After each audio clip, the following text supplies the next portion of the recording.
Hello everybody, welcome back to Doggo Card Reviews. We are back here with another addition to our Scrap Bowl series. This is episode 5, The Secondary Market. A quote-unquote necessary evil in card games. Yes, speaking of, we do have some background information to go over. So, buying cards for any trading card game can be quite daunting, especially for newer players. While it may seem tempting to buy sealed products to help support the manufacturer and to have a chance at parallel foil rarity cards, players will find it more economical to buy the singles they need to complete their decks, and this holds true even for Weiss Schwarz. However, this has grown to become problematic in Weiss Schwarz, specifically due to a combination of factors including the niche nature of the game and the way Bushiroad chooses to conduct its manufacturing process. As a result, buying into the game in either English or Japanese can become very expensive. And yes, you read and heard that right. We at Doggo Card Reviews are going to be talking about the English side of Weiss Schwarz today. That's because majority of the secondary market problems are English related. Mm-hmm. So, let's begin. Just gonna crack this hard shell open. Oh, many Weiss Schwarz players ask the following question: Is it worth buying X set sealed? Oh, let's stop it right there. Oh come on! Oh come on! You know I had to bring up that line. I know you did. All right.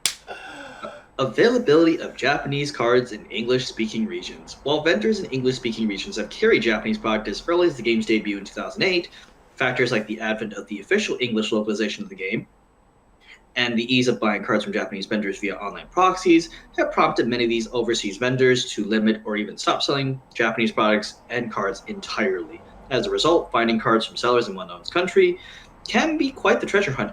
Now, the thing about that is so I came into this game relatively late, and the majority of the time that I buy product is mostly from other people. Like not official storefronts or anyone that has like their own website where they sell cards on, or not even like a TCG player vendor account, right? Nope, just direct person to person. Like, hey, I'm gonna go on my say a Facebook community here. Oh, I see you're selling things I want. Hey, can I get a reference check on you? Pretty much. I mean, you and a lot more of these quote unquote unofficial storefronts have popped up. Right. People have built a reputation selling, say, playsets. Right. And as more and more people figure out how to use services like Buyee and Cancel and other online proxies, it's just kind of like, well, what reason do I have to buy cards from my locals if they still sell Japanese product or singles when I can just buy it straight from the source? Well, number one, it's a lot faster. It is a lot faster, but a lot of people do prefer to just, especially like nowadays, people love to buy things online and have it arrive at their doorstep. True. I mean, hell, I'm one of the few people that actually prefers speed. And You know, nothing wrong with that. But some people go like, oh no, like this X online retailer sells the card at like 2x or more of the Japanese price that I see on online in a Japanese website. I go, okay, then you have to consider, how much time you're saving by, you know, how much time you're saving by buying the card right here and now. Right. And Sure, some people are definitely fine with that.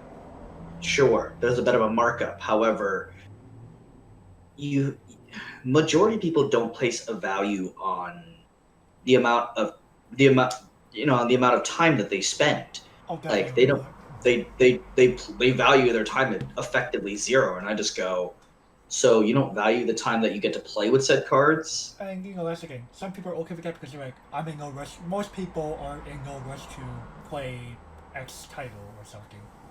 Oh, well, I mean, It's not, that's the game. The way that Weiss Schwarz is as a game is, few people feel like, oh, I need to play this on week one. Because you don't have weekly championship. You seldom have like weekly big tournaments like you do in say Yu-Gi-Oh.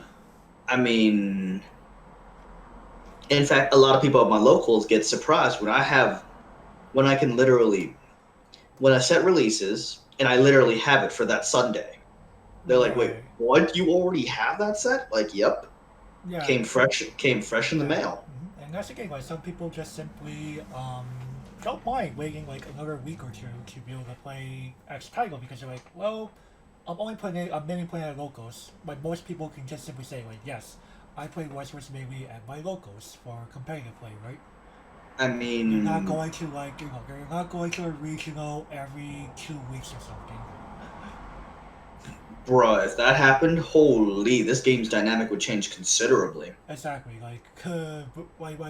Bushiro has been very careful not to have so many events to avoid this dynamic to begin with.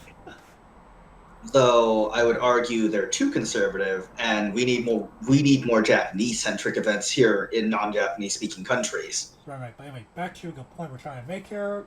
Like, as Gavin and I have just been saying right here, buying Japanese cards has become your choice of, finding a few individuals and some existing storefronts still exist, but the number has dramatically decreased since when I played the game when I started playing the game back in like 2010, 2011. Um, like, You're a dinosaur at this point, man. I am a dinosaur at this point. Like, I could be like, back in my day. Well, again, there's only one storefront that I know that sells Japanese product reliably, singles wise at least. At this point in time. It's Nova. Literally, go literally. Thank Brian, because without him, you would not be able to get domestic Japanese singles week one.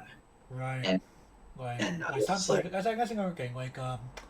Going on, going on top of this, the problem is like a lot of vendors here in like overseas territories have just simply went, well, I could go and crack open boxes or even cases of Japanese product, but then the problem becomes how much demand can I really get for it these days?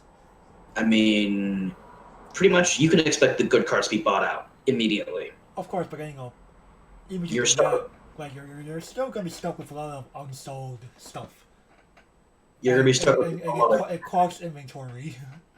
Look at Goto Boon. Holy, that is one of the best examples of we're stuck. All the good cards been bought out, and I'm stuck with garbage Right. that Like, no one's gonna buy.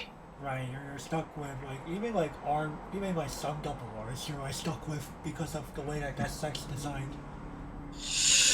Oh boy, but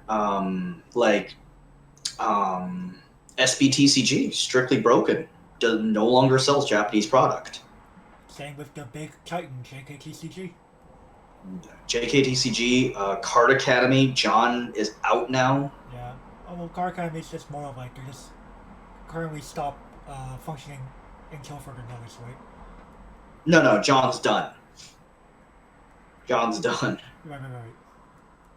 But I'm sad to see it because man, Card Academy was the reason why I was able to get that deck week one. Like Gavin and I definitely met over the fact that, especially in our own home country of the United States here, that man, it's really hard to get Japanese stuff in general. I mean, you have to pretty much roll the dice on Facebook. That if you want it quicker, or you again using online proxy to buy stuff on your own from the source. That's like 3 weeks, man. That takes forever. And some people are fine with it.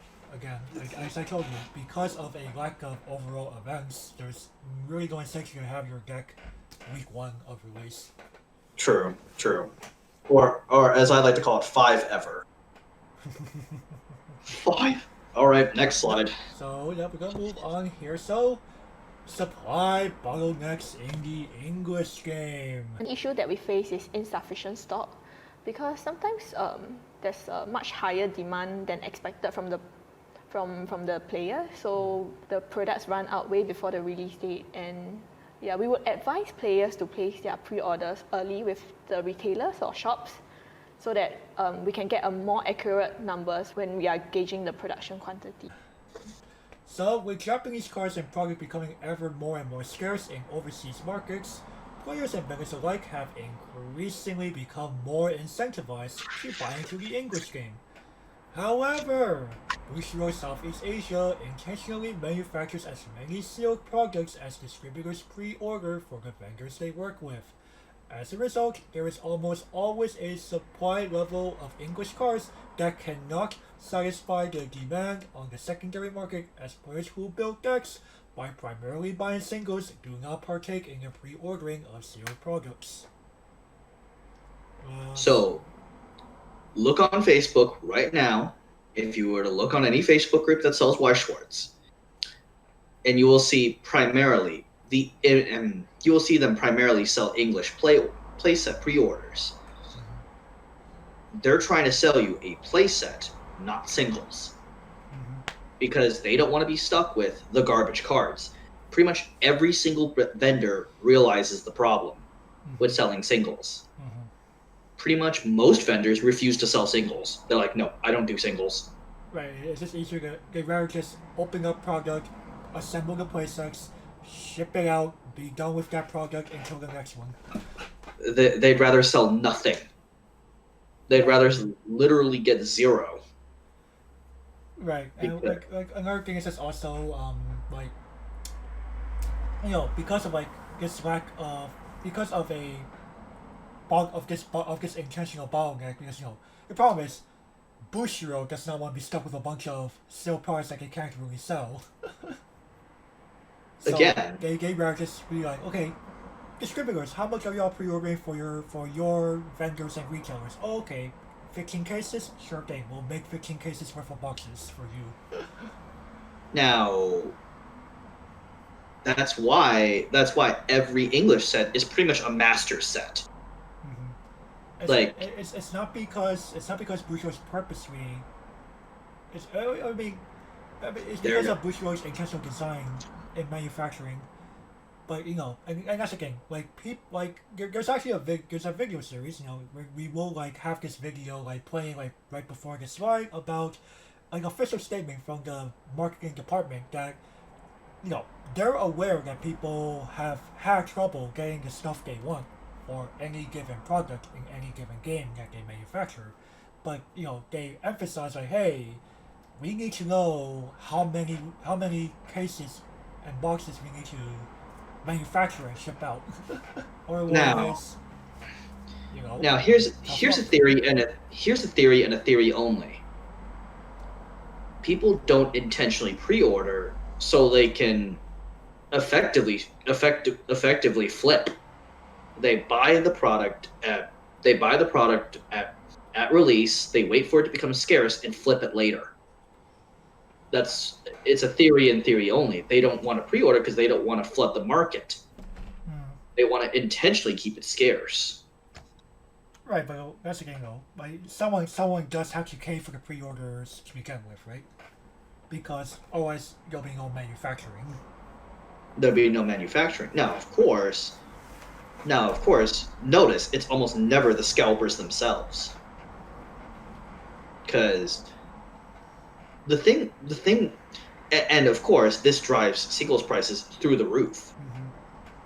Like, it's. I mean, I think I'd rather have the master system. And by where we mean the one from Magic the Gathering, of course. Of course, I mean, come on, dude. Anybody who listens to this channel on a frequent basis knows I'm referring to Magic the Gathering. We make numerous Magic references. Like, Jesus Christ, if someone to take a drinking game on the amount of Magic references we make throughout the show, they'd be dead. No, that's but I mean, it's just like I think I'd rather have the master system. At least with the master system, we know that the product is shortchanged on purpose. But, you know, I don't think Bushiroad as a company can implement print to demand.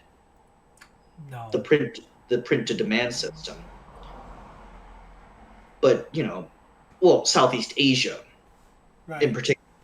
Right. So the Japanese product, as far as we know, is Is numerous enough to satisfy quite the market. There's a reason why people will go, oh, this card in Japan. Like if a product releases in both Japanese and English, of course, they'll be like, oh, I could build the Japanese deck for as little as half the price of the English version. sometimes a third, even a quarter of the price in Of some course, cases. your mileage may vary. Now, in fact, the Japanese product is so numerous that Gotobun, a very, very popular set, the playset of it has crashed in price significantly. You'll see playsets for as low as $280. Because too many people are like, I got too many Gold Tribune cards, I need to get rid of them. They're willing to take that loss to just get rid of this thing once and for all. I mean, 280 for a set with double rare plus like is amazing because note, I paid 250 for my deck. And On that day definitely does not constitute every single card. I mean, a $30 if I could upgrade for a $30 surcharge, holy shit, I definitely would. Yeah. Because that's unbelievable. Like, why can't an example of that? Why can't the English game ever emulate that? Like, beyond a certain point, you will never see outside of the pre-orders. You'll never see English playsets for sale from these quote unquote vendors. Right, it's like after that small window of time passes, good luck. It's pretty much what the name of the game becomes. You'll be paying if you can find one. You'll be paying that surcharge, a massive surcharge. But we'll get more onto pricing later on here. But let's move on to some more factors. Of course.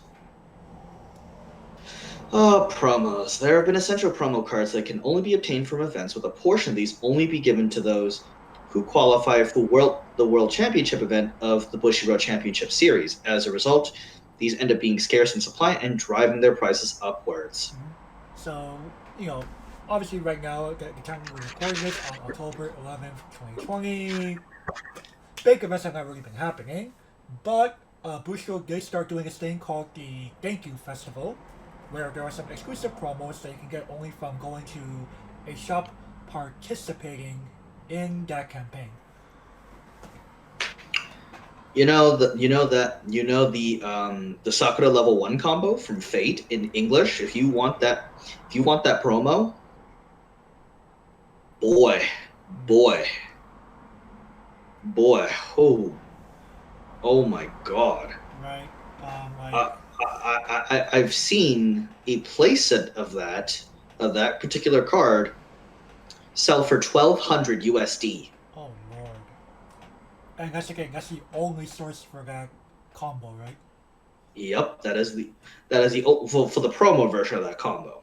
Okay, so technically that's like more of a alternate print in that case. These types of promos are, picture them like judge foils. Right. They're essentially the judge foils. Not even judge foils are that bad though.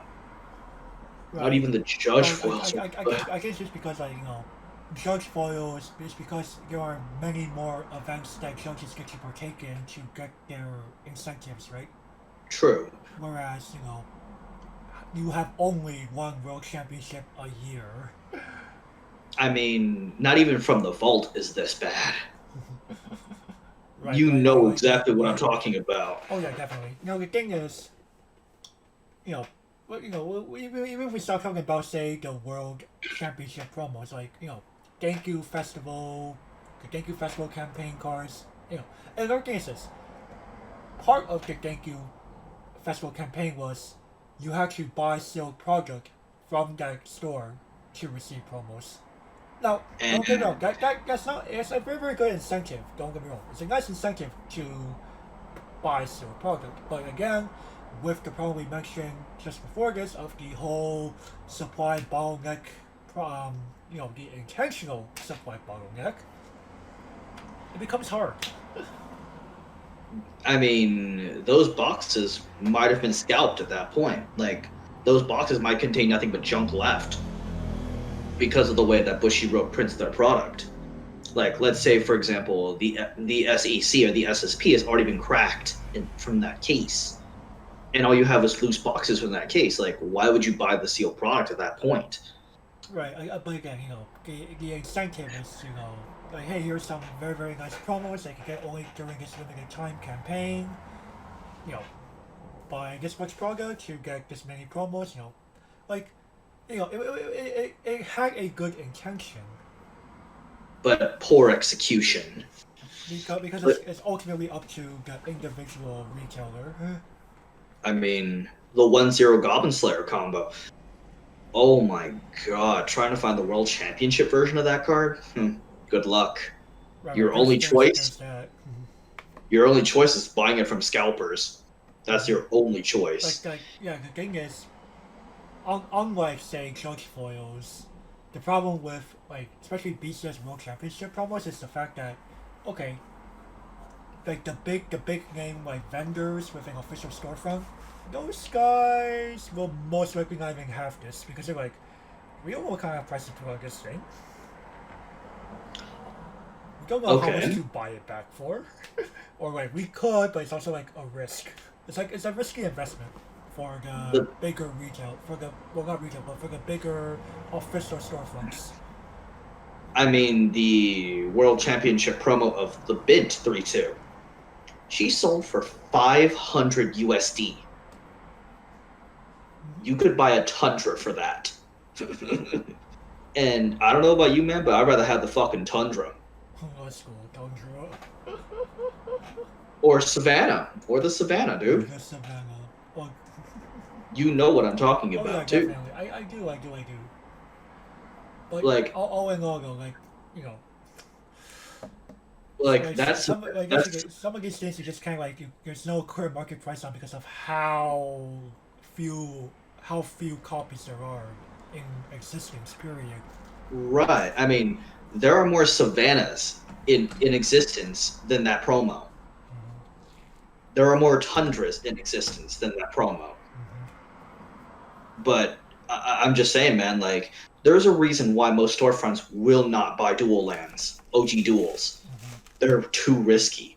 There's a reason why Star City Games, the Magic equivalent of JKTCG, wants to abolish the reserve list because it is more profitable for them.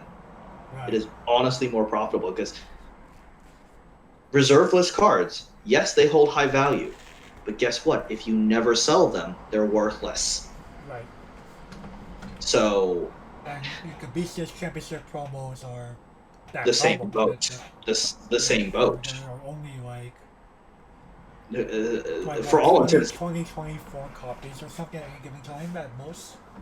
If for all intents and purposes, they're reserve list cards. They're essentially reserve list. But on steroids. Even worse, reserve list. At least the reserve list cards, those have been printed in at least quantities of several hundred.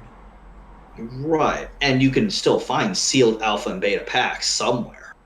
Right. Whether or not there'll be something good in them is a different question, but. Or whether or not they've already been searched. Right. You know the flashlight trick. I do know the flashlight trick. But at the same time, I just go. The thing that pisses me off the most is they're making these promos playable cards. Right. Like it's one thing if you say like let's say for example that promo was say Dwarf Shotgun instead of the 1-0. That promo would not be nearly as valuable because majority of players. Right. Like the problem in Weiss Schwarz is, especially Wishful Games in general, playability definitely tacks on to the price for a parallel version. Imagine if that was, imagine if they, I would prefer them giving out SECs at these high level tournaments because, an SEC and a hot stamp card are literally the same price to manufacture for Bushiroad. Roughly speaking. it would also help the SE. It would help the expedition problem because, Jesus Christ, good luck getting rid of an SEC. Unless you find, I mean, you know that Joe guy who's been buying up SECs of Sunshine, right? You've seen him, haven't you? A bit. Yeah, well, I mean, or Andy Colley. He's been buying SECs of Love Sunshine as well. Unless you find people like them, good luck getting rid of them. Because, again, and many people are like, Magic and Weiss are not very comparable. Oh, they are extremely comparable. There's a lot of comparisons you could make. I mean, like, SECs, like, the parallel rarity problem in Weiss are worse than Expeditions ever were. I think I'd rather deal with Expeditions. Because at least Expeditions have cheaper alternatives for a lot of cases. And of course, you could argue that as well, but at the same time, Expeditions also don't appeal to Oshi. No. Like, I have to pay Seiyu tax? Oh, no. I refuse to pay Seiyu tax. I refuse to pay that tax. Right. Alrighty, next. I gotta say market for Westerners. Alright. Lack of incentive to purchase sealed products. Unless you are a quote-unquote pack addict or a foil collector, you have little reason to go out to buy sealed product for yourself. This can keep sealed packs and boxes on the shelves of brick-and-mortar local game stores and online vendors for indefinite amounts of time, meaning that the singles running in those products will not make it into the secondary market until they are finally cracked open. Alrighty. Bushy Road. You know how Wizards solves this problem? There's this thing called limited. Make a limited format, Bushy. That Because would definitely help. I mean, okay. It's like the question I asked at the beginning of the cast. Many Weiss Schwarz players ask, is it worth it to buy X sealed product? The answer is almost always no. Right. Like, if we really want to, we could go ahead and buy a box set of retail price, crack it open, and see how much we make back. I can assure you it won't even come close. Most of the time. I assure you it won't even come close because the problem... Now, of course, a lot of players will say, well, buying a playset in English is so profitable. Yes, because they contribute to the people that are quote-unquote profiting are contributing to the problem and making... A lot of people will say, English Weiss Schwarz is extremely accessible. Well, in what? terms of the ability to pick up a card and read it for the English speaker, sure. It is not, I would argue, it is not accessible at all. And we're going to get more into that later on in this video here, but, sticking to the point in this case, we're not trying to say, oh, Bushiroad sucks as a company, don't support them in any way. No. We want to see Bushiroad thrive. Because we love the game. Now, however, there is little incentive. Like, Wizards solved the problem with sealed product by introducing limited. Right. Now here's the game. Yeah. Now I'm going a little bit of a semi off-topic tangent where Bushiroad did try doing limited formats for Cardfight Vanguard before they made an English version of Weiss Schwarz. That didn't do too well, unfortunately. People just prefer to just go, I'll pay the money to get my packs and leave the store and be done with it. Instead of going through the sneak peek actual event of playing a limited tournament. Again, Vanguard is probably one of the problem I have with that is Vanguard is very factionalized. Vanguard as a game is very factionalized. Weiss, as long as we're cracking the same set. Right. Like, the thing is, it's not like Vanguard lacks Weiss Schwarz style products. We do have clan boosters, title boosters, that sort of thing. But even then, like Bushiroad just felt like, people clearly don't want to do this anymore. And now Like, when like the problem is this, like I think like people that play like Japanese card games in general, so Bushiroad games, Yu-Gi-Oh, etc. They're just fine just going to the store, going to sneak peek, buy the packs that they're allowed to buy, and leave and go to another store and repeat. as opposed to say, bro, there's an entire metagame around limited. Or like actually stopping at one store, sitting down for sealed play, and possibly winning more prizes that way.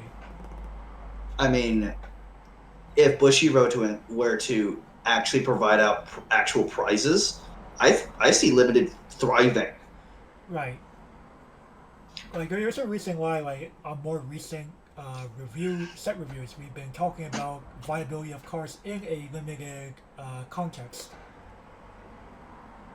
Well, number one, it helps us stand out.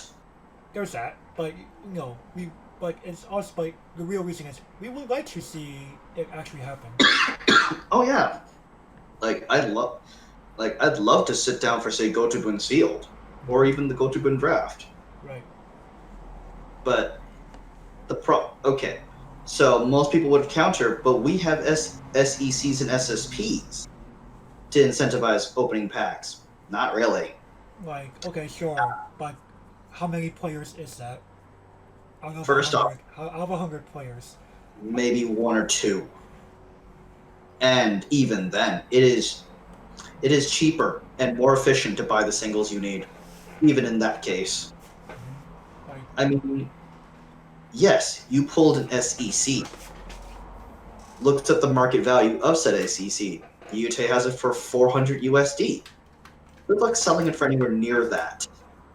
yeah, people will not want to buy from you unless you're selling at like 30% discount at the very least. Because why would I buy it from you and not the trusted retailer? Right. So legitimately speaking, I have no incentive to buy that SEC from you because And again, the slim chance of pulling the SEC or the SSP or in some cases the SP pack, that alone does not incentivize most people to be like, oh yeah, I'm gonna totally go and buy 5 boxes of XM. Like the main people who crack open steel product these days are really content creators and vendors. Or Yeah. or an individual who's operating like a vendor but not really a vendor, like the individuals we mentioned earlier in the video. I put them in the same category as vendors, to be honest. I'm gonna use a different term, Gavin. They're hawkers. Okay, hawkers. Okay, sure. Because they're unofficial. But at the same time, or you have people like a certain rec roll that we both know, who will buy literally an entire case. Mm-hmm. But at the same time, he's 1%. He is the 1% of the room. I know. I know. It's not like us here have refused to buy steel product entirely. I've cracked open boxes and cases myself. I've cracked open like 4 or 5 boxes myself, but at the same time, I go, man. We look back at it, and we'll both probably agree it was most likely better to just buy the singles I needed. Yep.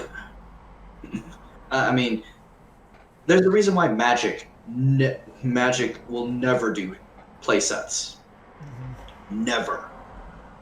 Because their sealed product is designed for limited.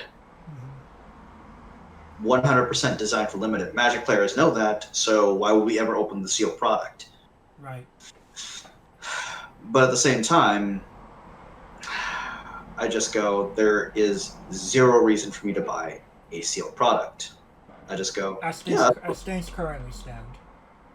Like, I don't know about you, man, but let's say, for example, even if they increase the amount of SECs, SSPs, SPs in the boxes, that just decreases the value of the SP. Right. That doesn't help the problem. That doesn't help the problem at all. In fact, it's and this is not even I mean, especially like people would argue the point. Well, in English, it's worth it. Not even then. Like 99% of the time, you're gonna skip the first X amount of cards and go directly to the rare, rare, double rare, or parallel foil. Right. I don't know about your climaxes. I don't know about you, man, but that's pretty like when you open a pack of say Metal Raiders, what are you looking for? The rare, right? In general, yeah. And I use Metal Raiders as an example, or Like, say, trying to find the solemn judgment. or say, Scars of Mirrodin. Oh, yeah. You're looking for that sort of body and mind, or that sort of actually no. Mirrodin Besieged would be a better example. You're looking for that feast and famine, man. There you go. You're looking for that feast and famine, like, or say a pack of Rise of the Eldrazi. You're looking for one of the three Titans, because Lamau, Gideon, Jura. Right. Hey man, Gideon was a good card back in his day.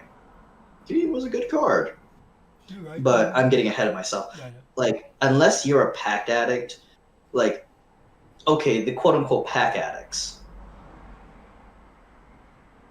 like, cracking Weiss Schwarz? Like, really? I don't know, man. I'm not a big fan of cracking packs. Like okay, Matt, I mean, I totally get it. Like, some people like to gamble every now and again. I get it. It's like a way to gamble without like dealing with the actual gambling industry. yeah, the casino is over there. The casino. I'd rather just visit the casino, man. The casino, to be honest. Hey, some people really don't want to deal with playing blackjack. Yeah.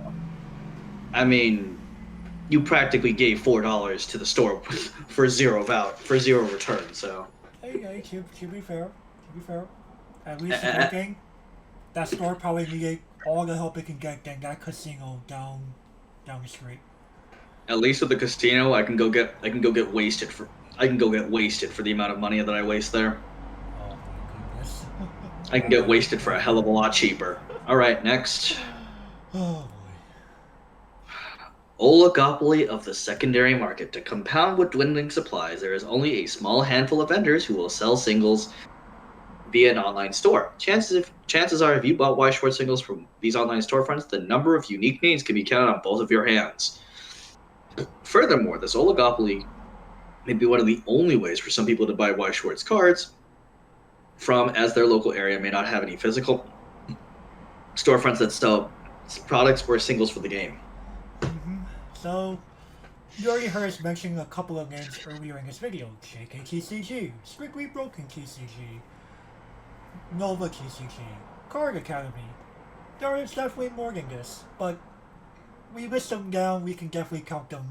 We can count them on the number of fingers on two hands, right, Gavin? Ideal 808. Ideal 808. That's pretty much. Is TCG Republic in the United States? TCG Republic is Japan. Japan, okay. But they are a Japanese website that is willing to sell overseas. Yes, albeit at inflated prices, yeah, but TCG Japan's the same way. Like I was saying, like there are so few of these vendors who are willing to, like, official vendors with like a proper storefront and everything. You know, where your payment is going through secure channels. Not. Well, a lot of the hawkers will only take, say, PayPal. I'm not talking about hawkers here, Gavin. Okay. I'm talking about actual online storefronts. Okay. So you know, like even as much as people like to bog down on JKTCG's questionable interface, at least they use Square to process your payment. The last time I purchased cards from JKTCG, you had to literally email Jun your list. But at least your payment was processed through something secure. Yes, but still. The way you have to do it, you know, that's a story for a different time. I don't get want to anchor June by making such a video, but well, we're not here to talk about whether or not buying from Ideal 808 is smoother than buying from Nova TCG, or is smoother than buying from Strictly Broken TCG. The point we're trying to make in this section is there are very few people with a secure method of payment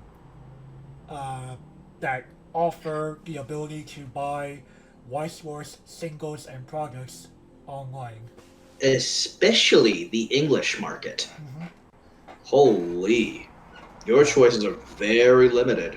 If you want to have your payment not go through PayPal. Well, PayPal will almost always side with the buyer. So If you use goods and services, some people will tell you, oh yeah, no, just do friends and family. No. I refuse to do business with you if you refuse goods and services. I refuse to do business with you. You get nothing. Because I don't know about you, man, but I never trust friends and family. You know, I did goods and services with James. And James had an army of reps. Had an army of them. But again, that was not for me personally. The product that I acted as the proxy was not for me. So I 100% do goods and services. 100%. Yes, no, James has a good reputation, but at the same time, it's not my money. I'm not gonna fucking risk it. Right. I'm not gonna fucking risk it. It's not my. But you know, But but for some people, like some people don't want to go through this hassle of having a message with an individual person in the community to buy your cards. And I totally get it. You would rather buy from someone who's trusted. But I mean, like Ideal 808 over a local person in Hawaii. yes, or you know the amount of times I've had to message Brian about Nova. I mean, he does all of his customer service through Facebook.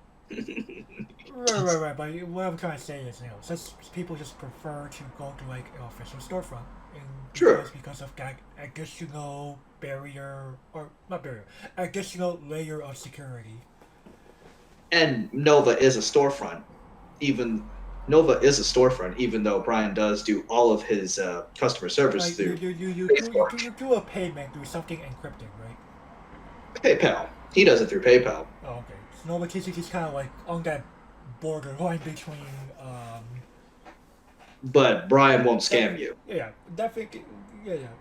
But say again, like when you purchase, you say I do 808 or Card Academy, you're going through this encrypted security check. I believe the last time I bought from Card Academy before they closed down, I believe John also used PayPal. But the problem, I could have sworn you had to go through like an actual secure thing. yeah, you do, but it's Okay, ultimately I guess PayPal secure checkout is a thing for vendors. Or yes, it is. A vendor who like makes the contract and everything like PayPal. So that's But at the same time, these storefronts won't scam you. Right. They have more to lose from scamming you than not. Correct. So Whereas an individual, like, what is really like an individual can just pretend to be different identities every single time. yep. Like you may hear about like name a trading card game you probably have already seen several individuals that have been blacklisted from the community. And Vanguardians. Vanguardians. I don't know if Zodiac Duelist partakes in that, but some kind of Yu-Gi-Oh! Online community where they sell cards in, like, or hell, in the old days before people used Facebook, Pojo forums. Man, that's from the dinosaurs. That again, you're talking to one. Why did I partner with a dinosaur? Why did you partner with a dinosaur? You want to find someone that's more like your age? Oh no. No. It'd be like me be partnering with Thomas. Hey, Literally. Hey. You know what? Thomas is not a bad guy. It's just we won't get along card wise. We won't get along card wise. But yeah, anyway, all in all, very small number of people very small number of storefronts that use secure checkout methods that you can reliably get your Weiss Schwarz products and singles from. It creates a sort of monopolistic competition because think about it. Even if you were to buy this from, say, a guy from Facebook, he'll charge you JKTCG prices, especially those from Latin America. Or worse. And this brings us to our next point. Scalping. As a result of these aforementioned factors, the predatory practice of online scalping has come into the fray. Individuals, as in hawkers, as I have mentioned earlier, who have spare singles can and will look to sell these cards for a price higher than the asking prices of vendors, simply because said vendors may not have desired cards in the quantities most buyers want as a result of the previously mentioned factors. Okay, so here's how scalping was born. Basically, very little demand or very little supply. These scalpers will literally buy out the cards day one, wait for them, and sell them at a markup. And you can get it simply because they're like, oh, I'm the only one who has the card in the quantity you want. I checked all the other guys. I do AOA, checking TCG, strictly broken TCG, Nova TCG. Nothing. Nope, they don't have what you want. Only I have what you want. So it's either you do business with me or you don't do business at all. Right. And Now, by the way, I'm selling a card. Oh yeah. Oh no. You might see a list price of $35. No, I'm selling it for $50. 50. That's being generous, man. Try double. Like it's not ridiculous. Like, and Like- the sad part is like you know, I've had friends complain to me, why is the Weiss Schwarz community so adamant about selling cards at above market price? And I'm like, there's a supply problem. A gigantic supply. And guess what? Bushiroad as a company does not care. They absolutely will ignore this. Well, okay, again, like, it's not that Bushiroad has refused to simply.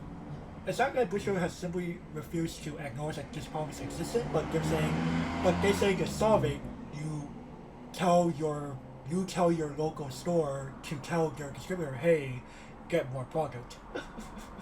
Which goes back to the whole lack of incentive to buy sealed products problem. Like, basically, like Gavin, would you say like an individual Weiss Schwarz player or even a prospective player is in a bit of a prisoner's dilemma? Basically, yes. Especially the English market. Like, okay, Yes. you could choose to partake in buying the sealed products, or you could choose to play the gamble with the secondary market. In Or- either case, you're looking to spend quite a bit of money. I mean, yes, you could easily spend the $300 to $400 to buy the boxes needed, or you could risk the secondary market. Oh, and you know what's funny is for older products, good luck finding the sealed product to begin with. Set 1 Konosuba in English. Good luck finding it. Good luck. Yeah. That box is probably going to be around maybe $80 to $100 easy. And majority of those cards, Even that might be generous, Gavin. even that might be generous. I mean, I'm pulling numbers out of my ass, but at the same time, I'm going, are you kidding me? It's like buying a box of World Wake. Oh boy, we don't even want to talk about how much a box of World Wake costs. No, we A don't. sealed box of World Wake. Right. But Like, there are that's the certain. thing, like scalping occurs for like both, you know, singles and programs, as we're saying anyway. Some people may have actually kept sealed boxes from years past on purpose to see if they appreciate. I mean, Bang Dream set will be a very good example. a certain Magic Channel built his entire career off scalping. You know exactly who I'm talking about too. I do. I've seen it And- pop up too many times. I mean, I one of the biggest reasons why I left Magic the Gathering is #MTG Finance. Like that's the thing. Like I would like I think Gavin and I can probably agree. You start failing as a card game when your products become akin to the stock market. Yup, 100%. The stock market exists for a reason. Leave your politics and economics out of my card game. I already deal enough with that crap in real life. I don't want to deal with that. Let us enjoy our cute girls and maybe Bishonen protagonists without all this monetary fluctuation bullshit. Now, here's the thing. A lot of the scalping problem goes away in JP. Oh yeah, definitely. If a new player were to ask me today about Weiss Schwarz, I would definitely recommend them playing the Japanese version of the game. English, I cannot. English, it's like English. I would say stay away. Stay away from the English game because the English game is super niche. The cards are expensive, and you'll get more mileage out of your money playing alternative games. I'd rather recommend the person to play Cardfight Vanguard over Weiss Schwarz in English.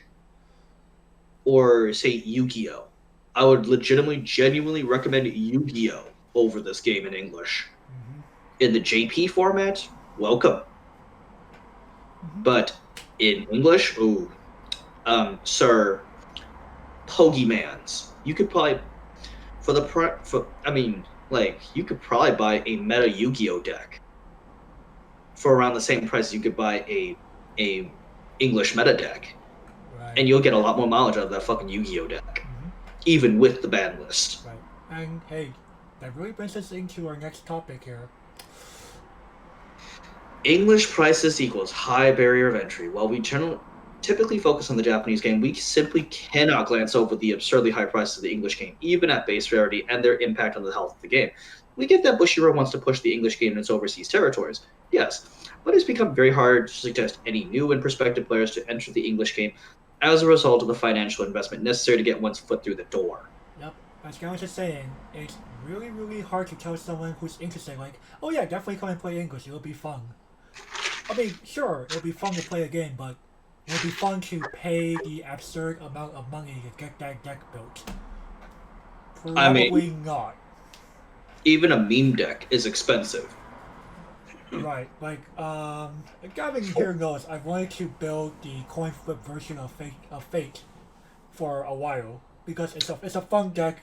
You know, it's a very, very fun gimmicky deck. It's not meant to like win consistently, but it does something hilarious.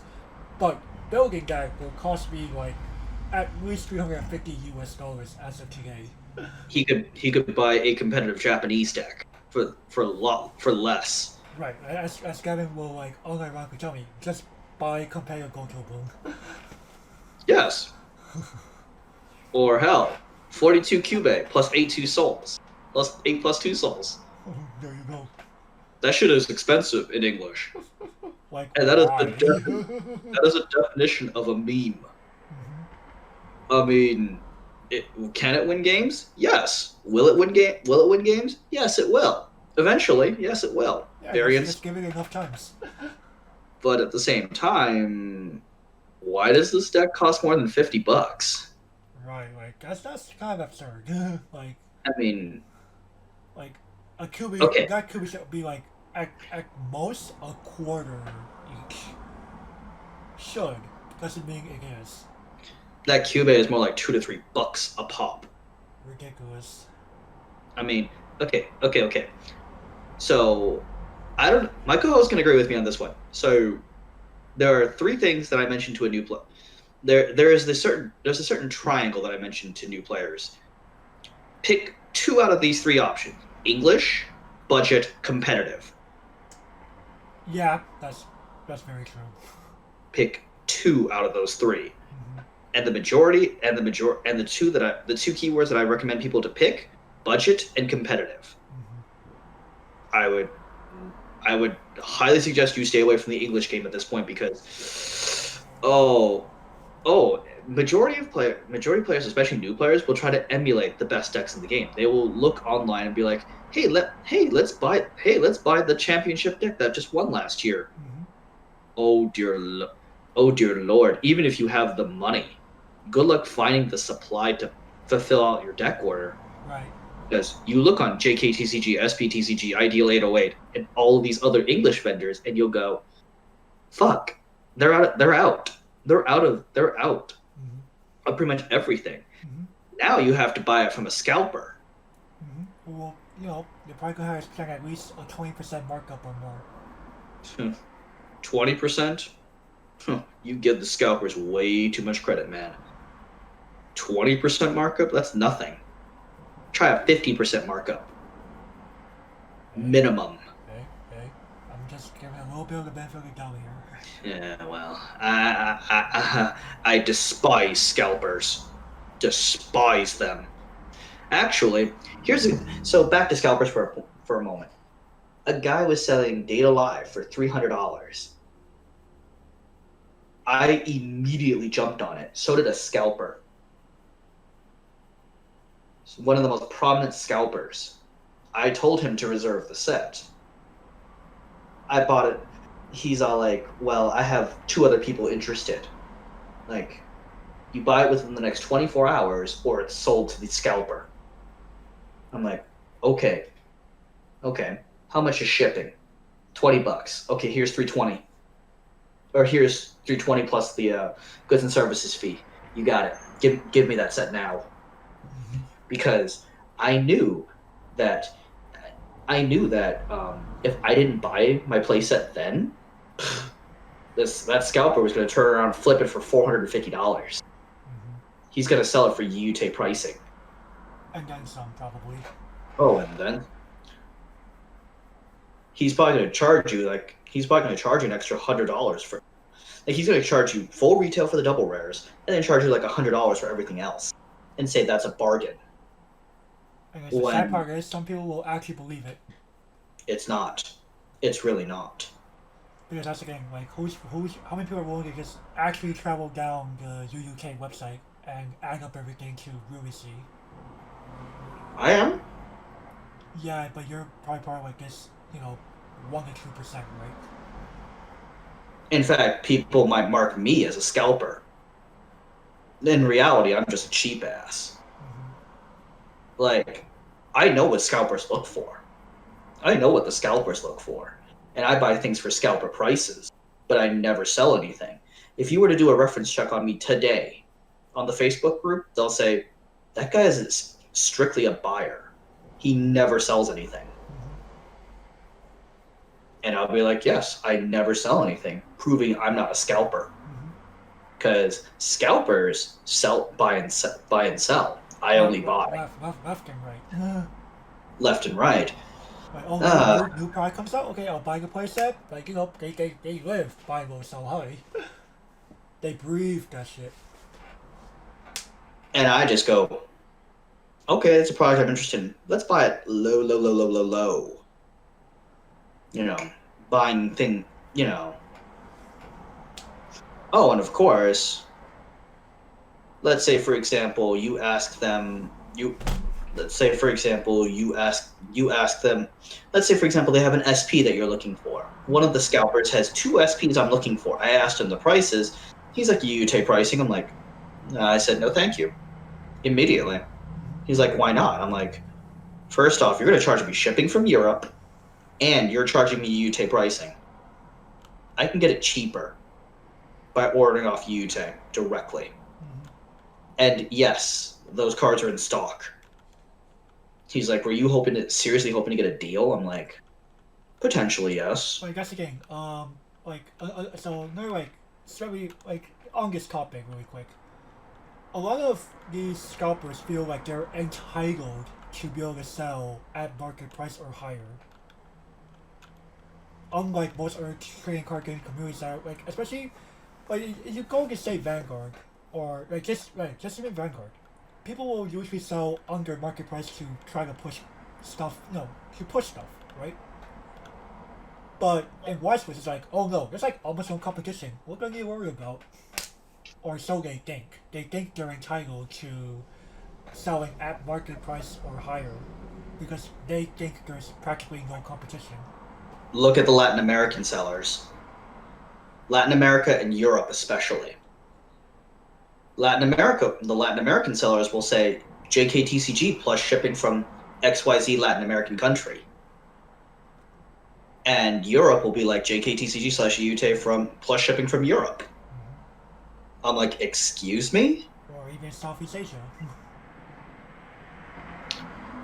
Oh yes, Like, yes sir. Like occasionally, like one out of maybe 20 sell posts, you might see someone go, UUK minus 10%. That's why whenever I create a buy post, I say United States sellers only. I ignore, like, the scalpers will ignore my buy posts. Because the scalpers tend to be from outside of America, right? Well, even if I didn't put US sellers only, they would message me and I would go, so you're attempting to flip on me. You think I'm stupid? That's okay. So, These individual hawkers in the Weiss Schwarz community intentionally try to prey on people who are impatient or desperate. I'm impatient, but I'm not desperate. Like, again, They're looking for the impulsive buyer. I'm not impulsive. Well, actually, I am impulsive. But I have a brain, too. Actually, a very well-known Canadian scalper, actually two well-known Canadian scalpers, tried to message me when I was buying Hina Logic a few years ago. And they're like, we want UUT pricing plus shipping from Canada. I laughed at them. I'm like, okay, I'll humor you. How much is shipping from Canada? More than Japan. More from UUT. Excuse me, sir, why wouldn't I just buy this from UUT? Because it arrives faster. I just got an offer for 300, aka a 50% discount from what you're offering me. Actually, no, a 33% discount from what you're offering. Oh, 50%. 33% discount from what you're offering me, plus shipping, plus free shipping from within the United States. You have yourself a wonderful day. And he's like, can you tell me the name of this individual? No.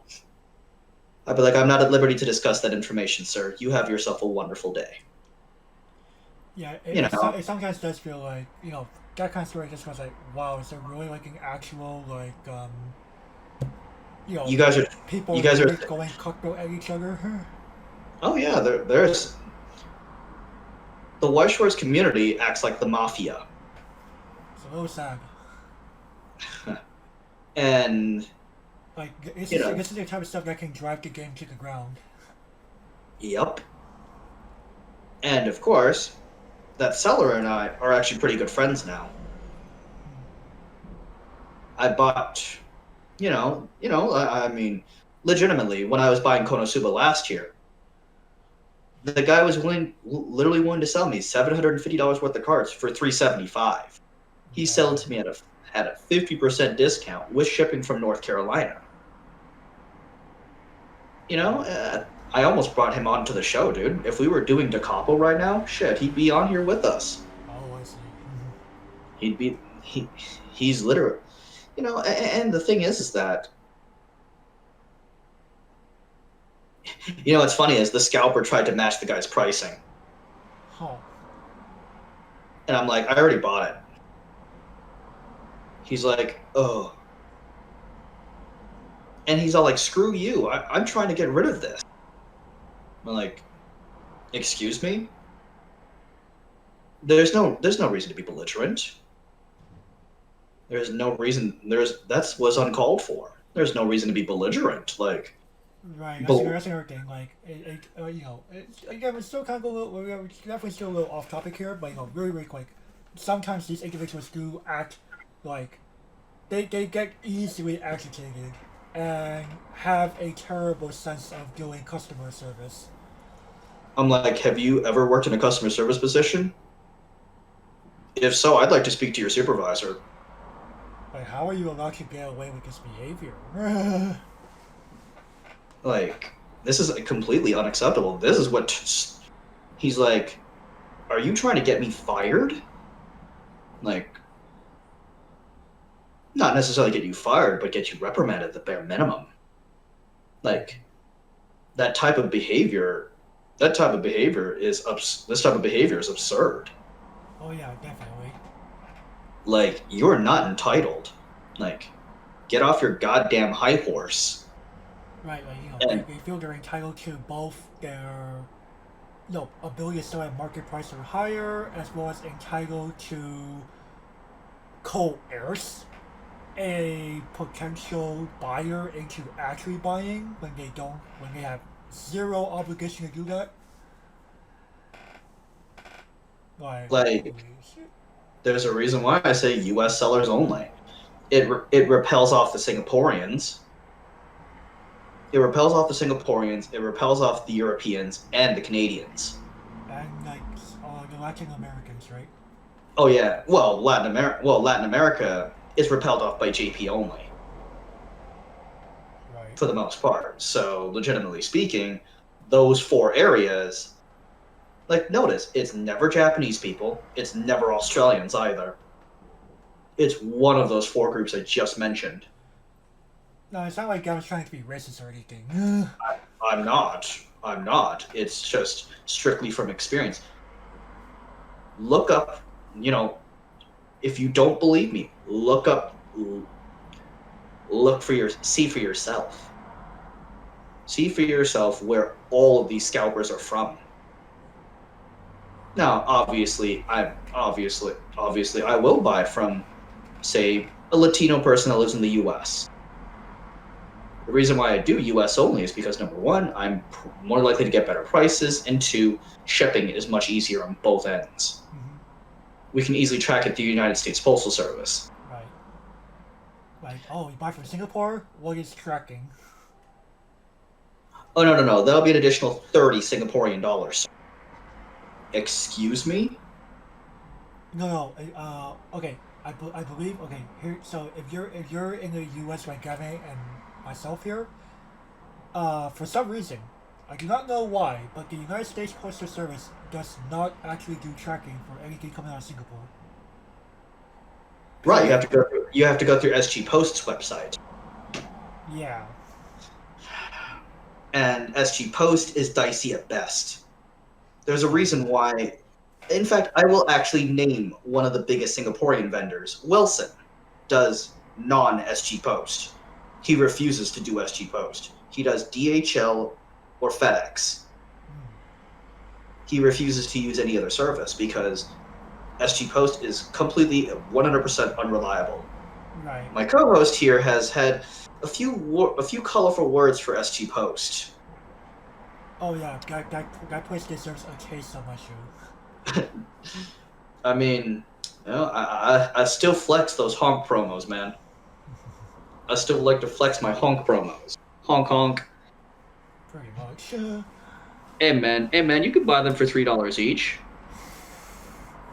I mean, I have my functional rebrace, so we're good. You're Gucci, but those Imaga Saikyo ones, Yeah. you're just like, really, man, really. Alright, but anyway, before we stretch this little tangent a little too long, let's continue to drive home this point of the English prices are a high barrier of entry into that side of the game. Here are some examples of priced out decks based on JKTCG prices, i.e. the so-called English Standard, with adjustments to base rarity. Prices are listed in United States dollars. Jason Malyuk's BCS 2019 New Jersey First Place Attack on Titan deck, $487.50. Diogo Race's BCS 2019 Lisbon Portugal First Place Rascal the Sun Dream of Bunny Girl Senpai deck, $593.25. And Ryan Wibberley's BCS 2019 Ontario Canada First Place Konosuba deck, $791. And this is assuming JKTCG has the quantities of the cards priced out here. I was about to say, man, multiply these prices by like 50% at the bare minimum. like we're talking like this is just going, if we're going off of a trusted vendor with the actual quantities in stock. This is how much you would pay if you were buying through them. Oh yeah. Now, of course, you can find Shingeki for lower. You can find it for lower. However, at the same time, you'd have to be fairly lucky, actually. In fact, I can find English Shingeki for like $350. It's not too difficult. However, that's from a specific person with unknown reputation. You know, you could easily be scammed for that money. However, in most cases, you won't be scammed. Right. But so let's just assume you don't get scammed. Now, for the sake of example. Now, let's say you were to buy it off a well-known scalper, or even Jason himself. Be prepared to pay around $600 to $750. Well, actually, no. Jason Malyuk, I've seen his name before. It's not bad, actually. He's not a bad seller from what I've seen. His prices aren't terrible. He'll give you a decent discount. Especially if decks he wants to get rid of. Cough, Charlotte, cough. Holy crap, he's been trying to get rid of Charlotte for the longest time. But not every single person. But Jason's from the US, so... Oh, wow. Mr. Wibberley's Konosuba deck. Are you for real? 800 USD? For real? And this is based on again, this is like, I'm not making this shit up. I wish I was. Like, you want to confirm this with, and this is calculation based as of October 11, 2020. So, if you want to like prove me wrong if I made a mistake in math somewhere, these decks are all listed on Bushiroad's official website for Weiss Schwarz on the English side. I went off of those, yes, there are, again, I make sure to find the base rarity version of the card. Yeah, we're ignoring the top portion of that page. We're ignoring the top portion because those are all parallels. Right, we're like, Diogo has like X amount SP my? No. We're good. We're talking just the double rare version. we ain't adding on. We're not making that deck into like $1,000 monstrosity. Yeah. But that's kind of how can you possibly recommend the English side of the game to a new player when they see these types of prices? And that's the game, Gavin, would you say that, even if you were to shelf the idea of being competitive aside, these three titles, as franchises, are very popular IPs, are they not? Yes, I would say all three of them are. Yes.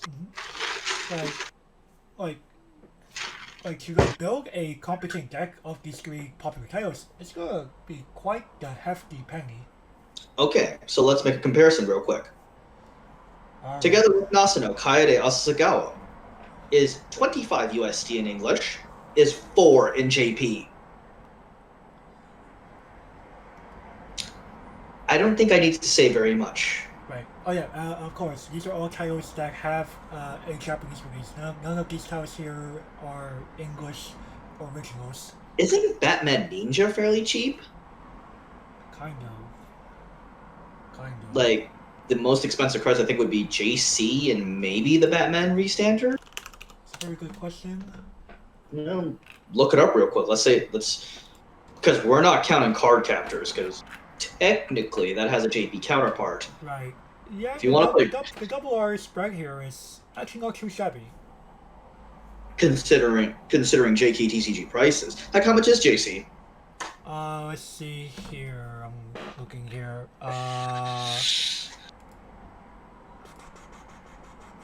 Jeez. Do you remember which card number that was exactly? It's Bat Clan of Hida. I know its name, but I don't know its number. Alright, let me see here. Bat Clan of Hida. Oh, there we go. Oh, that's a $2 card. And That's like uncommon though. still, wait, they printed JC at uncommon low what? And doesn't Well, it's because it's one of the clone cards. Oh, okay. Yeah. Okay. But wait, an exiling JC is an army card? Low what? Yes, actually. Holy shit! And we live to complain about betrayal and fairness, Utaha. Right. That's a Right. fucking double rare. Right. No, to be fair, background here is more similar to the Yoshima version, Sense Your Waiting Room. Oh, really? I thought it exiles. No. What is No. exiles? No. Okay. It's not that. Oh no, that'd be like a very powerful army deck. That'd be insane. But anyway, point is, holy shit, this is absurd. Like, okay, set one Megamine. That card is like $60 in English. She's like 15 in JP. I think even lower now. I will not be surprised. Like, 15's probably still about right. TBH. my fate to bear Aaron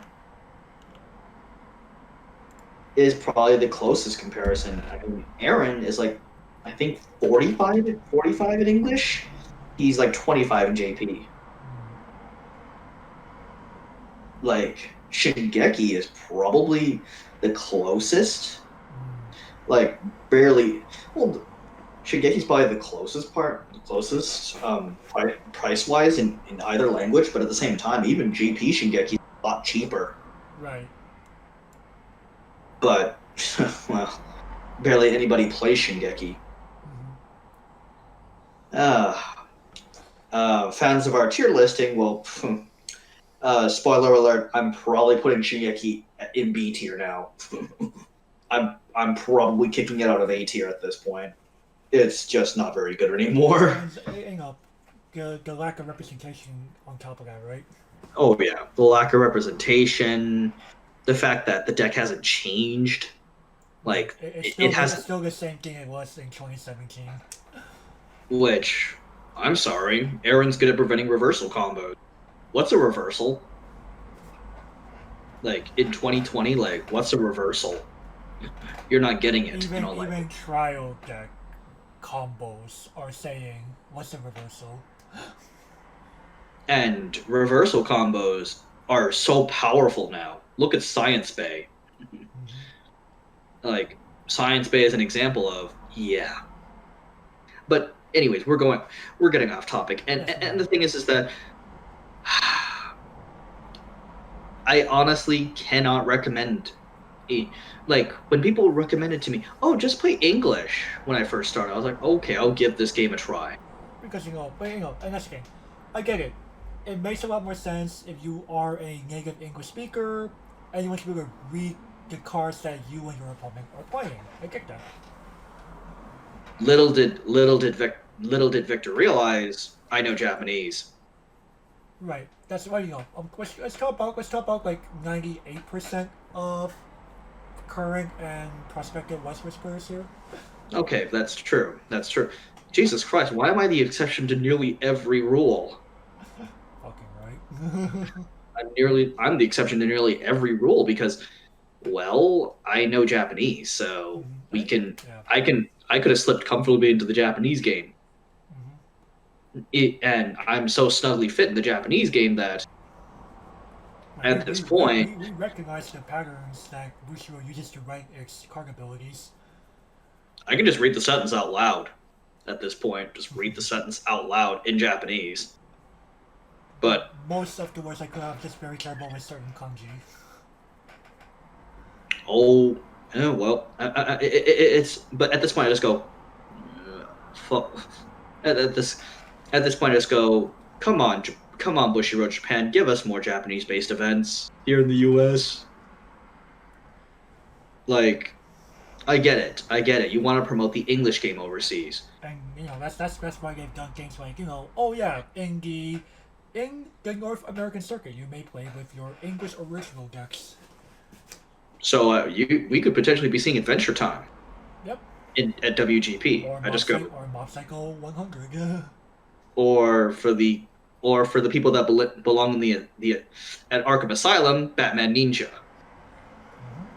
People that belong in Arkham. Damn. Like people that belong in Arkham Asylum. Hey man, can you deny that? Come on, let's not be that fucked up. You're a fucking madman for playing Batman Ninja at WGP. You're a fucking madman. Hey. That person almost got. Hey, I saw a guy get pretty far with that shit. Though to be fair, one of his wins was because someone failed to realize that the Batman restand is at the end of the battle, and forgot to foreclosure, or got idly a foreclosure. I guess this guy didn't pay the cost on attack. Oh wait, this is at the end of the attack. Shit. But RTFC, man. I know, right? Hey man, and they have no excuse. They're like, that card's in Japanese. No, it's not. Yeah, this is an actual English card. And you wait a second. If you bring in an English exclusive title, do you need translations? No, right? You don't. Okay. Because Heart of Cards wouldn't have it on the website. Right. But it's like, bruh, my cards are in English. Laval. Exactly. But, hey, you got admit, that's a pretty good incentive to get people to play English. You don't need to print out translation sheets. Because the way that Hashi has you make a translation sheet, oh my goodness, it's a lot of work. Why do you think I just relegated to Soul Sleeper? Oh, I literally just assigned. Okay. Oh, imagine having a personal assistant, guys. Hey, man. He contributes to that. He contributes to that sponsorship every goddamn year. He does. He really does. Like when I tell people I won't deny it.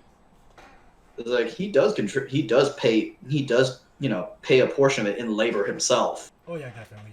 But anyway, to really drive home this point of English being a high barrier of entry, Gavin's gonna read to y'all some very, very frightening facts. So to compare, here's some priced out decks from Magic the Gathering events in Modern. So the reason why I chose Modern is because it's the most comparable format to Weiss. It is the most comparable. Now, Rakdos Death Shadow is $643. At $650, that's comparable to the Bunny Girl Senpai deck. Now, let me ask the audience this question. Why would I play a niche game like Weiss Schwarz and be competitive in that when I could buy fucking Rakdos Death Shadow and go to a Modern event 2 to 3 times a week? Like Magic shops are plenty, even in a small town. Like, you can easily find 2 or 3 of them. And you can go, and they have Modern once a week. You can go to 3 Modern events a week versus the maybe once a week Weiss Schwarz event. Like if your locals even allows English, or the twice a year BCS event that you have to travel pretty far from, or I could just play at my Grand Prix, or acquire enough Planeswalker points to go to a Pro Tour qualifier, or even a pre-Pro Tour qualifier. Like there is incentive for you to go to purchase a Modern deck. Amulet Titan, $668. Again, similar boat to the Bunny Girl Senpai deck. Fucking 5-color humans, Rainbow Humans, is cheaper than Konosuba. Like, I don't know about you, man, but I think I'd rather be playing 5-color humans than Meme Suba. Like, it's ridiculous. Like, why not invest your money in a much more popular game? And game Magic, you know that you definitely will get quite the higher investment return out of. Now, some people might be like, well, Modern has a ban list. These decks won't get hit. Wizards knows not to hit. Gavin purposely picked decks that are probably not in danger of being not even close. Not even close. Like these are good decks. These are good decks, but they're not. Oh no, they're near game-breaking decks. These are 3 tier 1 decks. Right. These are 3 tier 1. But they're not game-breaking. What is No, actually they're- tier 1? Speaking of that, there's several decks, right? Oh yeah, there's more than the, these. the, These the, 3. tier, the tier 1s. Like that's the reason why, like, you know, Gavin would compare Modern to Weiss Schwarz. You know, there's a lot of like, there's a variety of high tier decks. And why would I slam waifus when I could just sling humans all day, Right. or summon prime times all day? Right. Okay. And let's play devil's advocate real quick. But that means playing Magic. Is probably what someone's gonna say in the comments. Yes. And guess what? Magic has actual price support, unlike Weiss Schwarz. And So- if you're more of a competitive player type of person, You probably would want something to recognize your efforts other than a piece of paper. and a championship card, if applicable. Yeah, I think I'll take $5,000 in my pocket. Like, Again, we love Weiss Schwarz. We really do. oh, But we cannot deny like that Weiss Schwarz is lacking in a lot of areas. I mean, like I said, assuming I like both games, which I do, why would I not spend? Why would I buy Konosuba in English, especially since I have the JP version? Why would I buy Konosuba in English when I could just buy fucking humans and go play and learn humans basically? And from what I've heard, humans is pretty easy to pilot. I could believe it. Just go amulet vial. Just go amulet vials. Her go wide. Right. Her go wide like. I mean, I mean, is it amulet vial, or you know which one I'm talking about, right? That vial that allows you to summon things that whose converted mana cost is equal to the number of counters on it. You know which card I'm talking about. It should be Ether Vial. It's Aether Vial, yeah. It's literally Aether Vial. Why not just, like, Aether Vial is literally half the cost of the deck, by the way. At $350, like, legitimately speaking, if you look at a humans list, the majority of it is lands and Aether Vial. But Aether Vial is just that good of a card. Like, and the thing is that, but that involves playing Magic the Gathering. Yes, and what's wrong with Magic? Like, a lot of people like to accost the Magic community for being terrible. Bruh. Like, community-wise, I'd rather deal with Magic players. I think I'd rather deal with Magic players because there's a bigger chance that I won't be running into the Mafia. Magic is so big that, you can't necessarily quarter the game. Like, hell, MTGO exists if you hate your local game store. There's enough local game stores that you can go from one store to the next. Or hell, MTGO also exists. Like, you can also see the ticket prices on MTGO. Like, buying these.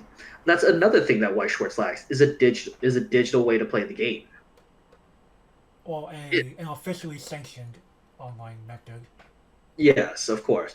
Like Pokemon has Pokemon Online. Yu-Gi-Oh has Duel Links. Duel Link. Well, I wouldn't say Duel Links is a good equivalent because Duel Links is a different format. But say the upcoming Yu-Gi-Oh! I guess Yu-Gi-Oh! Omega Yu-Gi-Oh! Omega. It's essentially MTGO, isn't it? Yeah, but more for a more modern interface. But like, Bushiroad is literally and Vanguard has Vanguard Zero. Again, when we call that a good, because I gotta give Duel Links credit. They originally tried coming with Cardfight Online, but that didn't quite work out. But we're hoping like further down the line, there have been like Vanguard video games with online play. The Right to Victory series, the Strike to Victory series, and Vanguard. It's better. EX. It's better than Tabletop Simulator. Right. Literally, Weiss is the only thing that has literally nothing official.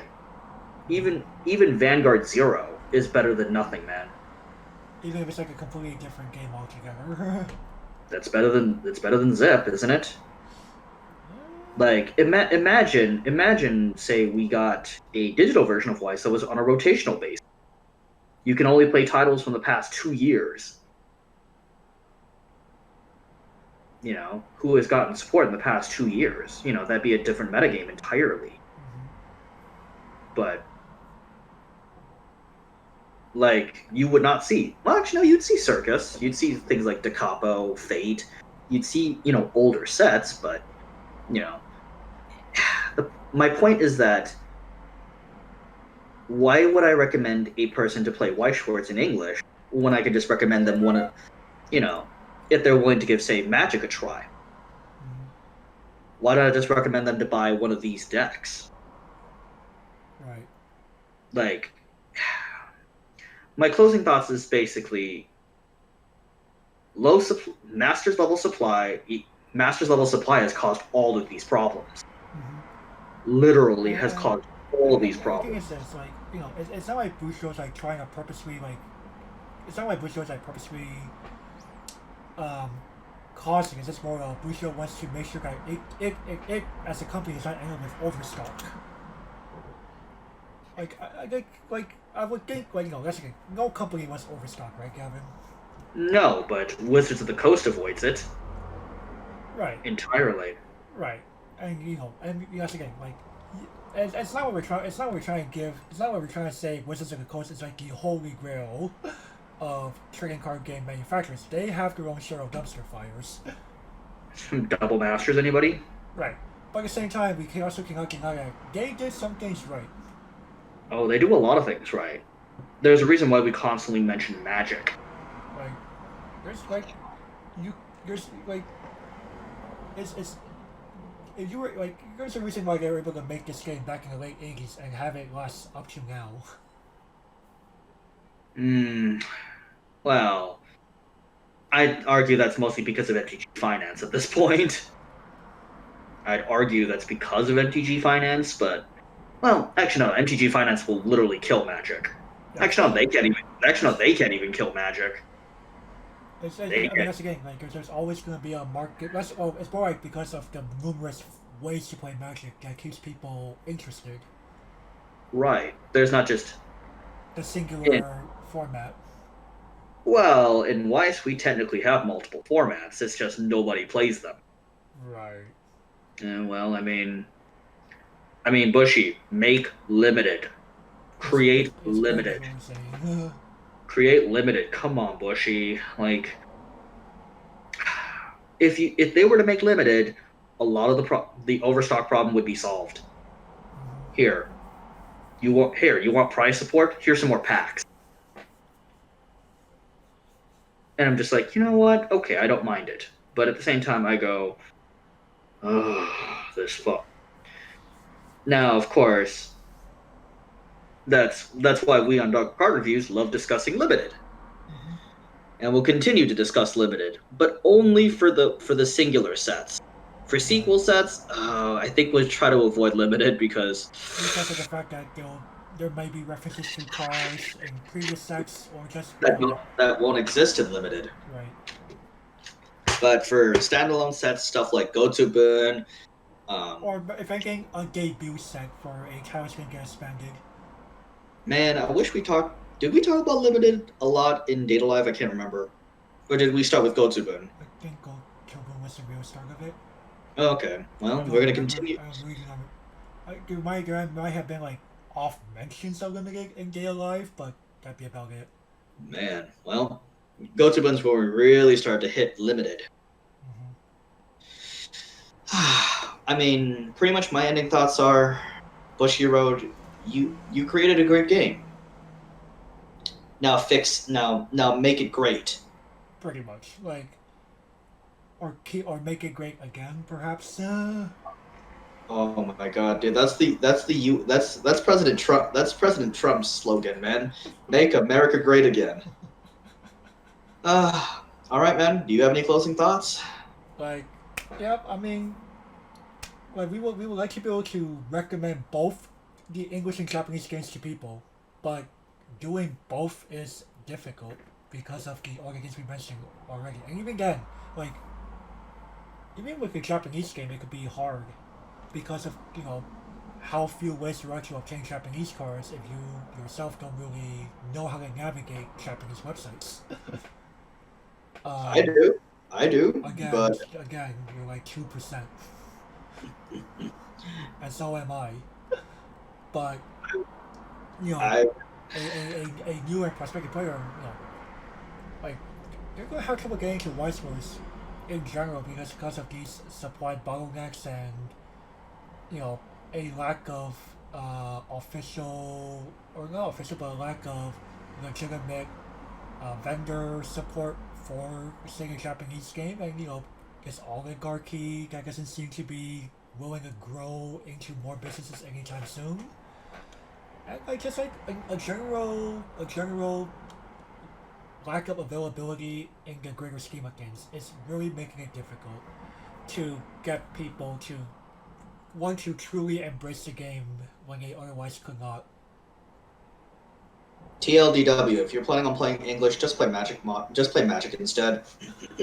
Just play. Until further notice, we are hoping that Bushiroad is willing to make the necessary changes to make its products more accessible. I mean, can we please tag Bushy Road Southeast Asia or Bushy Road USA when we post this to Facebook?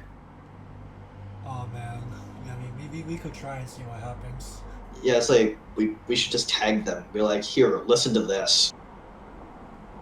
Alright, but anyway, alright, I guess we have wrapped up all of that. Thank you all for listening in and watching this addition to this Rap Bowl series. If you like what you saw, y'all know the drill. Give it a thumbs up. Definitely leave some comments. We definitely have said some definitely controversial things, so we're definitely open to that conversation as we've said before. Subscribe, ring that notification bell icon because it helps the YouTube algorithm. Here's a hint for next week. We have a certain problem with a certain rice droid. Oh boy. Oh, stay tuned for next week. And with that, we will catch you all next time. Bye bye.